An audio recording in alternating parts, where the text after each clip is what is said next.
যদি আপনার লা ইলাহা ইল্লাল্লাহ ঠিক না থাকে, তাহলে আপনার সালাত আদায় করে কোনো লাভ হবে না, সিয়াম পালন করে কোনো লাভ হবে না। অতএব লা ইলাহা ইল্লাল্লাহ ঠিক থাকতে হবে। শুধু মুখে বললেই হবে না, লা ইলাহা ইল্লাল্লাহর বাস্তবায়ন থাকতে হবে আপনার মধ্যে। তাহলেই আপনি তাওহীদপন্থী হতে পারবো। শিরক আমলকে ধ্বংস করে দেয়। তাওহীদ যদি ঠিক না থাকে, তার আমল যতই আমল করুক না কেন, সেই আমল আল্লাহর নিকটে কবুল হয় না। বা দ্বীন ইসলামে আকীদাই হচ্ছে মূল। কারণ আকীদাগত পার্থক্যের কারণে একজন মানুষ হিন্দু, আকীদাগত পার্থক্যের কারণে একজন মানুষ খ্রিস্টান, একজন ইহুদি, একজন বৌদ্ধ। অনুরূপভাবে আপনি যদি আপনার ইবাদত, এই কষ্টার্জিত ইবাদত আল্লাহর নিকটে কবুলযোগ্য রাখতে চান, আপনার জন্য সর্বপ্রথম কাজ হলো এই শিরক নামক ছিদ্রকে বন্ধ করে দিয়ে একমাত্র তাওহীদপন্থী হওয়া, এক আল্লাহতে বিশ্বাসী হওয়া। আমরা যে আল্লাহকে দেখিনি, না দেখে আমরা আল্লাহকে বিশ্বাস করছি।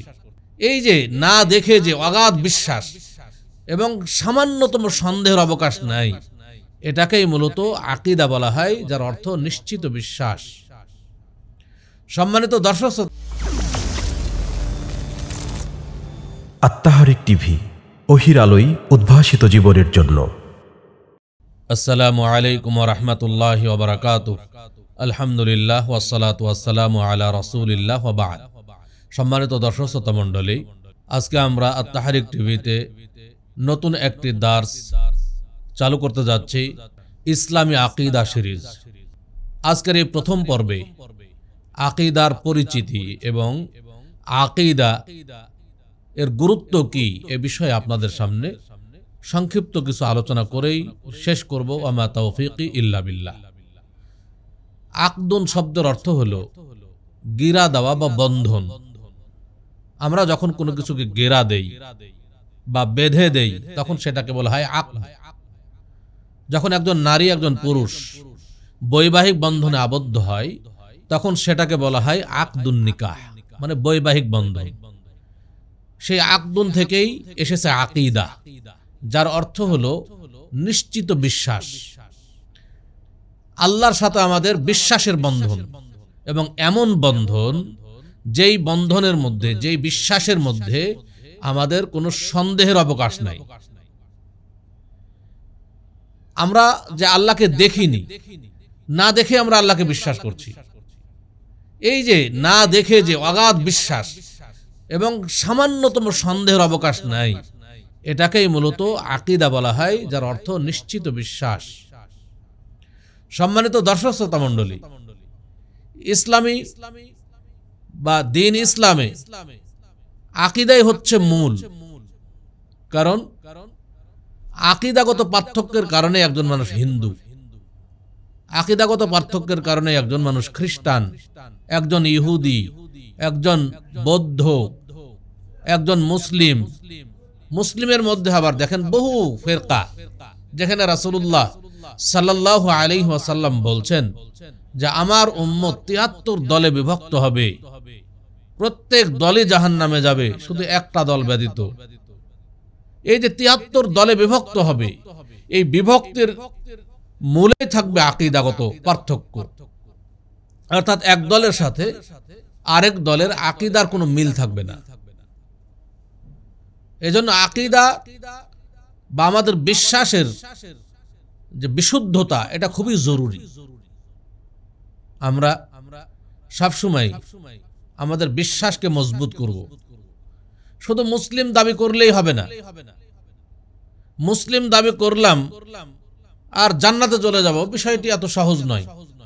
যদি তাই হতো, তো রাসূল সাল্লাল্লাহু আলাইহি ওয়াসাল্লাম কেন বললেন যে আমার উম্মত, অর্থাৎ উম্মতে মুহাম্মাদি যারা মুসলিম দাবি করে নিজেদেরকে, তারাই ৭৩ দলে বিভক্ত হবে। মুসলিমদের মধ্যে ৭২ দল মুসলিম জাহান্নামে যাবে, আর এক দল মুসলিম জান্নাতে যাবে।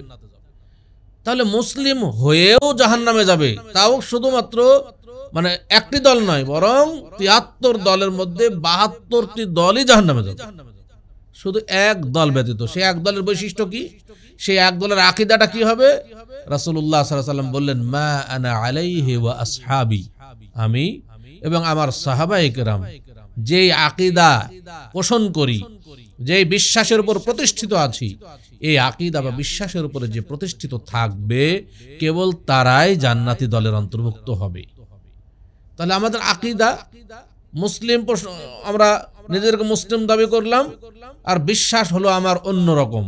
রাসূলের বিশ্বাসের সাথে আমার বিশ্বাসের মিল হলো না, সাহাবায়ে কেরামের বিশ্বাসের সাথে আমার বিশ্বাস মিল হলো না, তাহলে আমি যতই নিজেকে মুসলিম দাবি করি না কেন, আমি জান্নাতে যেতে পারবো না।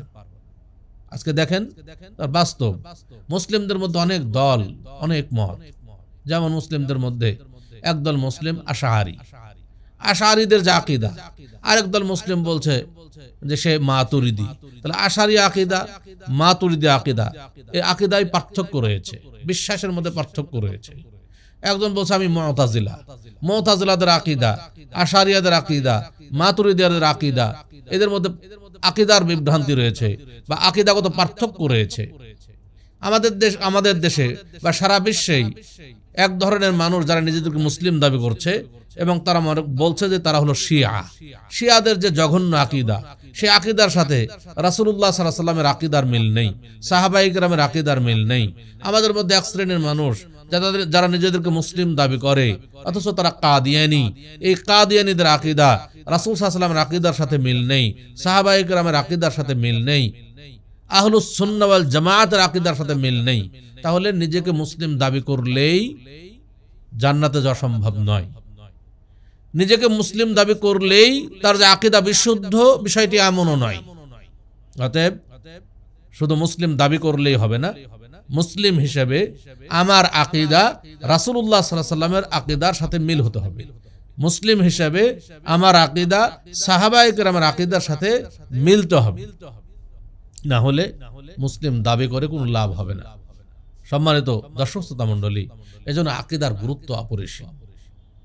তাওহীদ কি জিনিস, তাওহীদ কাকে বলে, এই বিষয়গুলো আমাদের খুবই বোঝা জরুরি। আমরা আত-তাহরিক টিভির মাধ্যমে নিয়মিত এই আকীদার বিষয়গুলি পর্যায়ক্রমে পর্ব হিসেবে আমরা এগুলো আপনাদের সামনে প্রকাশ করব। আপনারা যদি আমাদের সাথে থাকেন, প্রত্যেকটি বিষয় সূক্ষ্মভাবে, সুন্দরভাবে বুঝতে পারবেন। সম্মানিত উপস্থিতি, আজকে তাওহীদ নিয়ে আমাদের মধ্যে বিভ্রান্তি, তাওহীদের গুরুত্বই আমরা বুঝি না। আমরা বিশেষ করে বাংলাদেশের মানুষ বা ভারত উপমহাদেশের মানুষ, বাংলাদেশ, ইন্ডিয়া, পাকিস্তান, এই দেশের অধিকাংশ মুসলিম আমরা তাওহীদের গুরুত্বই বুঝি না। অথচ তাওহীদ এমন একটা জিনিস, যেই তাওহীদ প্রতিষ্ঠার জন্যই আল্লাহ তাআলা আমাদেরকে, মানব জাতিকে, পুরা মানব জাতিকে আল্লাহ সৃষ্টি করেছেন। এমনকি জিন জাতিকেও আল্লাহ তাআলা এই তাওহীদে ইবাদত কায়েম করার জন্যই সৃষ্টি করেছেন। আল্লাহ বলছেন, ওয়ামা খলাকতুল জিন্না ওয়াল ইনসা ইল্লা লিয়াবুদুন, আমি মানব জাতি এবং জিন জাতিকে সৃষ্টি করেছি একমাত্র আমার ইবাদতের উদ্দেশ্যে। এই যে একমাত্র আমার ইবাদতের উদ্দেশ্যে, এর মধ্যেই কিন্তু তাওহীদ রয়েছে। এক আল্লাহর ইবাদত করতে হবে, ইবাদতের ক্ষেত্রে কাউকে শরীক করা যাবে না। যদি শরীক করা হয় তাহলে সে তাওহীদপন্থী হতে পারবে না। তাহলে আমরা যে উদ্দেশ্যে সৃষ্টি হয়েছি দুনিয়াতে, আমাদেরকে যে উদ্দেশ্যে দুনিয়াতে পাঠানো হয়েছে, সেটাই হচ্ছে তাওহীদ। কত গুরুত্ব রাখে আসলে। সম্মানিত দর্শক শ্রোতা মণ্ডলী, আল্লাহ তাআলা আমাদেরকে আশরাফুল মাখলুকাত, সৃষ্টির শ্রেষ্ঠ জীব হিসেবে দুনিয়াতে প্রেরণ করে আমাদের সার্বিক জীবন সুষ্ঠুভাবে পরিচালনার জন্য যুগে যুগে নবী রাসূলগণকে প্রেরণ করেছিলেন। কেন প্রেরণ করেছেন? উদ্দেশ্য কি? আল্লাহ বলছেন, ওয়ালাকাদ বাআসনা ফি কুল্লি উম্মাতির রাসূলান আন ইবুদুল্লাহ ওয়াজতানিবুত তাগুত। আমি প্রত্যেক উম্মতের নিকটে রাসূল প্রেরণ করেছি। কেন? আন ইবুদুল্লাহ, এই রাসূলগণ যেন মানুষকে এই নির্দেশ প্রদান করে যে মানুষ যেন একমাত্র আল্লাহরই ইবাদত করে, ওয়াজতানিবুত তাগুত, এবং তাগুতকে বর্জন করে। এই যে একমাত্র আল্লাহরই ইবাদত করে, এটা হচ্ছে তাওহীদ। ইবাদত একমাত্র আল্লাহরই হবে, অন্য কারো হবে না। এজন্য আল্লাহ তাআলা বলছেন, কুল ইন্না সালাতি ওয়া নুসুকি ওয়া মাহইয়ায়া ওয়া মামাতি লিল্লাহি রাব্বিল আলামিন। হে নবী মুহাম্মদ সাল্লাল্লাহু আলাইহি ওয়াসাল্লাম, আপনি বলে দিন, ইন্না সালাতি, নিশ্চয় আমার সালাত, ওয়া নুসুকি, আমার কুরবানি, ওয়া মাহইয়ায়া, আমার জীবন, ওয়া মামাতি, আমার মরণ, লিল্লাহি রাব্বিল আলামিন, সবকিছু আল্লাহর জন্য, একমাত্র আল্লাহর জন্য, আর কারো জন্য নয়।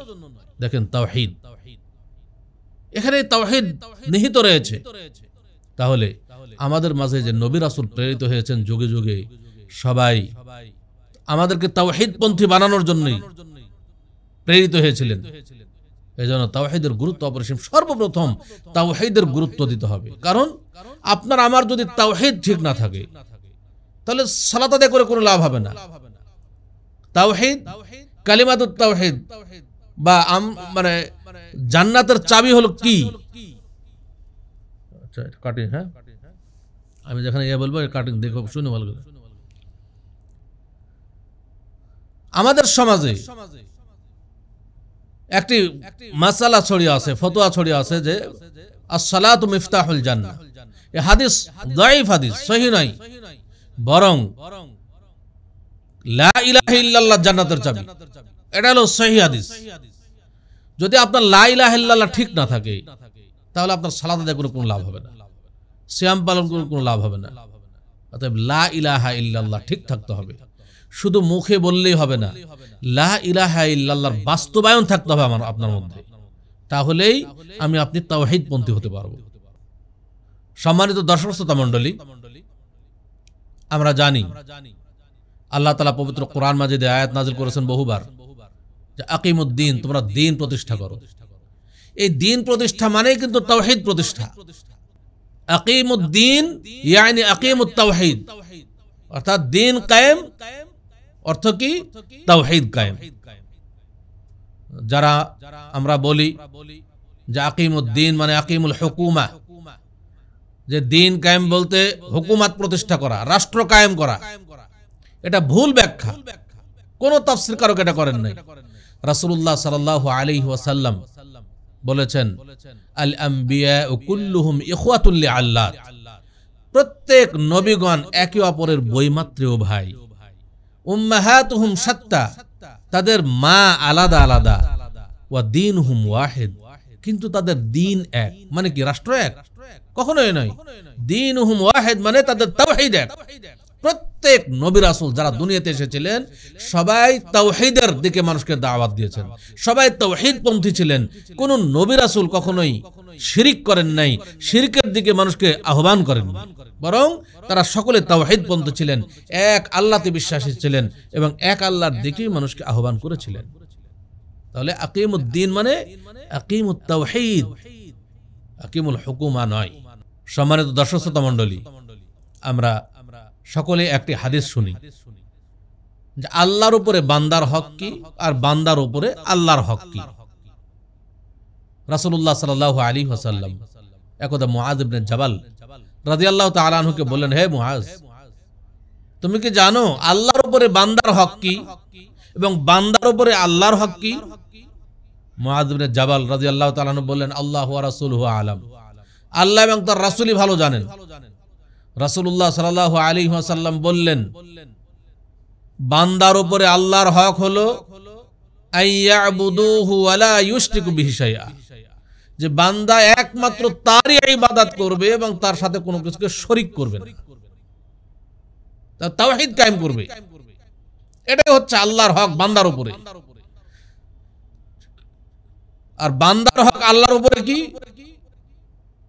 যে যারা তাওহীদ প্রতিষ্ঠা করবে, যারা আল্লাহর একমাত্র আল্লাহর ইবাদত করবে, শিরকে লিপ্ত হবে না, তাদেরকে আল্লাহ তাআলা জাহান্নামের শাস্তি দিবেন না,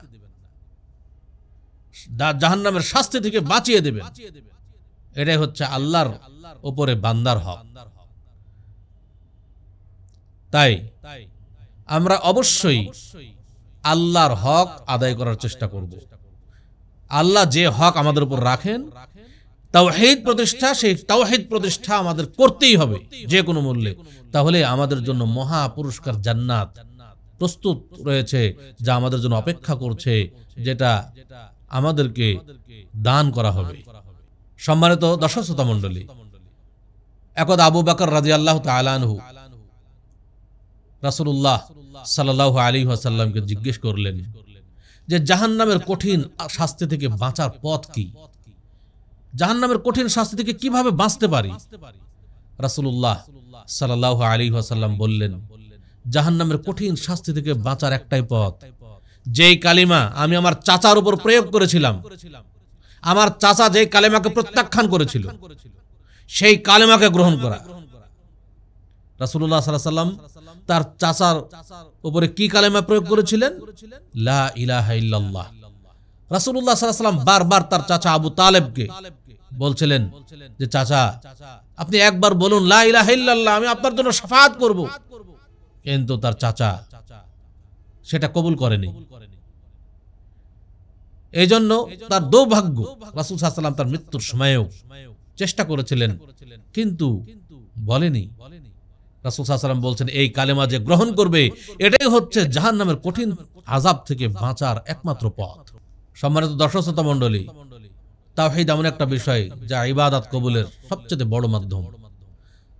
আল্লাহ তাআলা পবিত্র কোরআন মাজিদে ঘোষণা দিচ্ছেন যে ওয়ালাউ আশরাকু লাহাবিতা আনহুম মা কানু ইয়ামালুন, যদি তারা শিরিক করে তাদের সকল অর্জনকৃত সকল আমল বরবাদ হয়ে যাবে, ধ্বংস হয়ে যাবে। শিরিক আমলকে ধ্বংস করে দেয়। তাওহীদ যদি ঠিক না থাকে, তার আমল যতই আমল করুক না কেন, সেই আমল আল্লাহর নিকটে কবুল হয় না। এজন্য শিরিককে একটা ছিদ্রের সাথে তুলনা করা যায়। কোন পাত্রের তলা যদি ছিদ্র করে দেওয়া হয়, ওই পাত্রে উপরে পানি ঢেলে কোন লাভ হবে? কোনো লাভ হবে না। আপনি যতই পানি ঢালুন, ওই ছিদ্র দিয়ে সব মাটিতে পড়ে যাবে। যদি আপনি পাত্রে পানি জমা রাখতে চান, সর্বপ্রথম আপনার কাজ হবে ছিদ্র বন্ধ করা।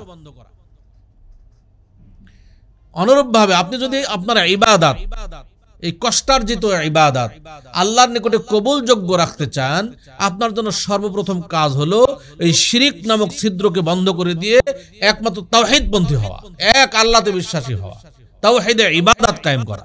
তাহলেই আপনার ইবাদত আল্লাহর নিকটে কবুল হবে। তাওহীদ আপনার পাপকে ক্ষমা করার সবচেয়ে বড় মাধ্যম।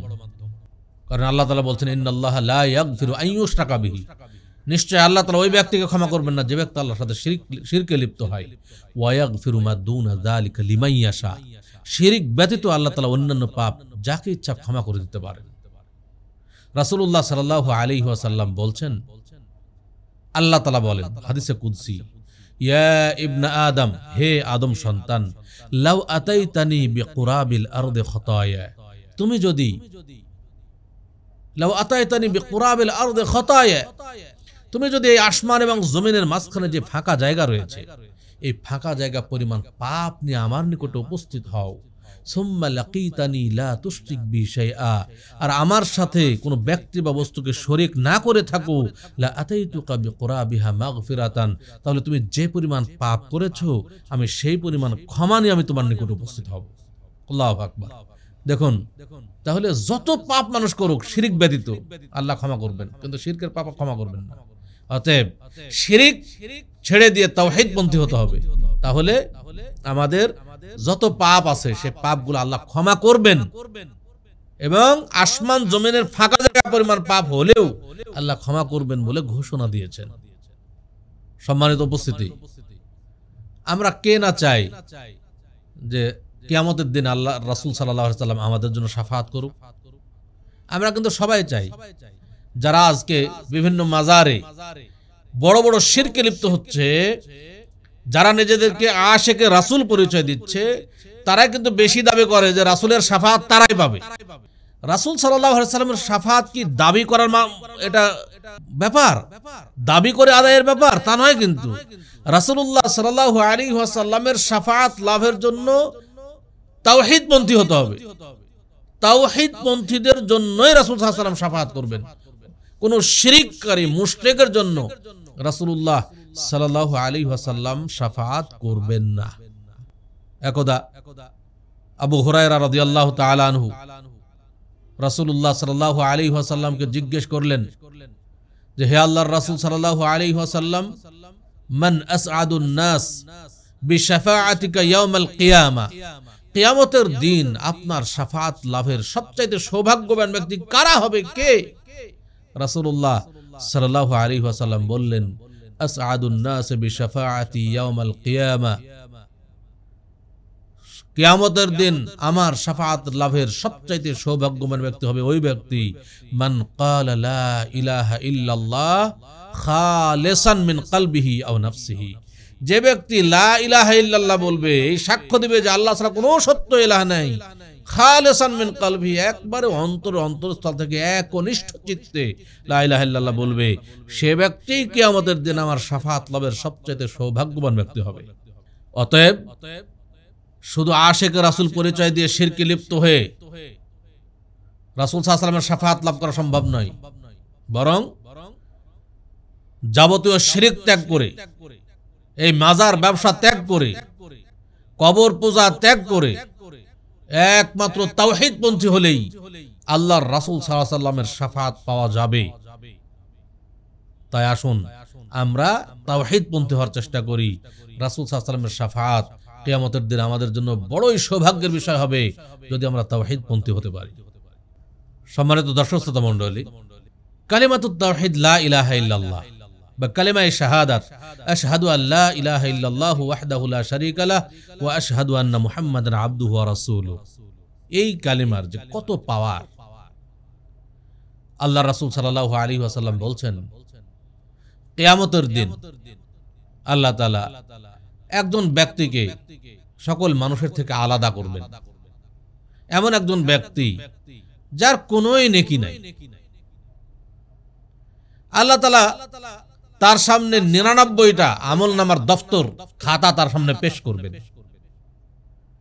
পেশ করে আল্লাহ তাআলা তাকে বলবেন যে, এই বান্দা দেখো, তোমার আমল নামা তুমি দেখো, তোমার এই আমল নামায় তোমার কি কোনো ভালো কাজ আছে?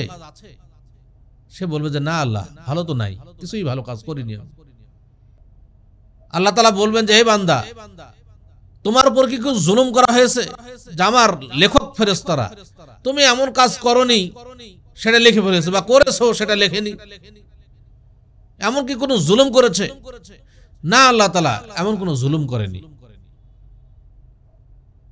আল্লাহ তাআলা বলবেন যে তোমার কি কোনো নেকির কাজ আছে? না আল্লাহ, কিছুই নাই। আল্লাহ বলবেন যে তোমার একটা জিনিস আমার কাছে আছে, দিয়ে একটা চিরকুট বের করবেন। সেই চিরকুটে লেখা আছে, আশহাদু আল্লা ইলাহা ইল্লাল্লাহ ওয়া আশহাদু আন্না মুহাম্মাদান আবদুহু ওয়া রাসূলুহু। আল্লাহ তাআলা মিজানের পাল্লায়, দাঁড়ি পাল্লায় এক পাশে 99টা দপ্তর দিবেন। যেই দপ্তরের এক একটা খাতার এত বড় হবে, এক একটা খাতা তার দৃষ্টিসীমা যতদূর যায় ততদূর পর্যন্ত একটা খাতা হবে। কত ওজন হতে পারে? এই ধরনের 99টি খাতা এক পাল্লায় দেওয়া হবে। আল্লাহ বলবেন, এই চিরকুট তুমি ওই আরেক দাঁড়ি পাল্লায় রাখো। বলবে আল্লাহ, এত বড় বড় 99টি খাতার বিপরীতে এই চিরকুট দিয়ে কি হবে? এর কি ওজন হতে পারে? আল্লাহ বলবেন, তুমি রাখো তো, তোমার উপর জুলুম করা হবে না। তখন সে রাখবে। যখন ওই পাল্লাই আশহাদু আল্লা ইলাহা ইল্লাল্লাহ ওয়া আশহাদু আন্না মুহাম্মাদার রাসূলুল্লাহ এই লিখিত চিরকুটটি রাখবে, তখন এই পাল্লার ওজনটাই ভারী হয়ে যাবে। আল্লাহু আকবার। অতএব এই হাদিস প্রমাণ করে, যদি কেউ প্রকৃতভাবে তাওহীদপন্থী হয় তাহলে অন্যান্য পাপ তার ক্ষমা হবে। যদি সে তাওহীদের ব্যাপারে দৃঢ় থাকে, কখনোই সে শিরক না করে, তাহলে এটা তার জন্য জান্নাতে যাওয়ার বড় কারণ হয়ে যাবে। সম্মানিত উপস্থিতি, তাই আসুন আমরা তাওহীদকে বোঝার চেষ্টা করি, তাওহীদের গুরুত্বটা জানার চেষ্টা করি। এখন এই তাওহীদের গুরুত্ব বুঝলাম, কিন্তু তাওহীদ সম্পর্কে যদি ইলম হাসিল না করি, তো কিভাবে বুঝবো যে আমি কিভাবে তাওহীদপন্থী হব, আর কিভাবে শিরক মুক্ত হব, কোনটা শিরক আর কোনটা তাওহীদ, এটা কিভাবে বুঝবো? এজন্য আমরা আসুন আত-তাহরিক টিভির যে ইসলামী আকীদা সিরিজ, এর প্রত্যেকটি দার্স আমরা বারবার শুনি, অন্যকে শোনানোর জন্য চেষ্টা চালাই, ইলম হাসিল করি, যেন আমাদের মাঝে কোনো প্রকার শিরক প্রবেশ না করে। এ ব্যাপারে আমরা অবশ্যই সতর্ক থাকব। আল্লাহ তাআলা আমাদেরকে সেই তৌফিক দান করুন। আল্লাহ তাআলা আমাদেরকে যেন দুনিয়াতে তাওহীদপন্থী হিসেবে বেঁচে থাকার তৌফিক দান করেন। এবং আমরা যতদিন দুনিয়াতে বেঁচে আছি তাওহীদের উপর বেঁচে থাকব, মানুষকে তাওহীদের দিকে দাওয়াত দেব, এবং আল্লাহ যেন আমাদেরকে তাওহীদের উপর মৃত্যুবরণ করার তৌফিক দান করেন। আমিন। এ বলে আমি আমার আলোচনা আজকে এখানে শেষ করছি। আকুলু কাওলি হাযা ওয়া আস্তাগফিরুল্লাহ লি ওয়া লাকুম ওয়া লিসাইরিল মুসলিমিন ফাস্তাগফিরুহু ইন্নাহু হুয়াল গফুরুর রহিম। আসসালামু আলাইকুম ওয়া রাহমাতুল্লাহি ওয়া বারাকাতুহু।